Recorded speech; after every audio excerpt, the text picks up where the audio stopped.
நம்ம நினைக்கிறோன்னா, நமக்கு எதிராக எழும்புகிறவர்கள் நம்முடைய எதிரிங்க, இவங்களால தான் எனக்கு ஆபத்துன்னு நம்ம நிறைய நேரத்தில் நம்ம நினைப்போம். ஆனால் இல்லவே இல்லை. சில நேரத்தில் நம்மை சுற்றி இருக்கிறவர்கள், நம்மை நேசிக்கிறவர்கள், இல்லை நம்ம நேசிக்கிறவர்கள் ஆபத்தாக மாறுவாங்க. இன்றைக்கி ஆபத்தான 3 நபர்களை குறித்து உங்களோட பேசி உங்களுக்காக ஜெபிக்க போகிறேன்.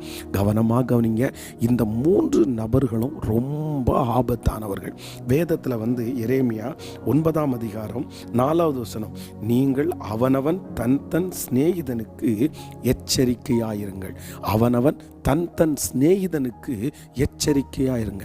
அப்போது ஆண்டவர் சொல்கிறாரு, பகைவர்களுக்கு அல்ல, எதிரிக்கு இல்லை, உன்னுடைய சிநேகிதனுக்கு நீ எச்சரிக்கையாயிரு. அப்போது 3 ஆபத்தான மனிதர்கள்.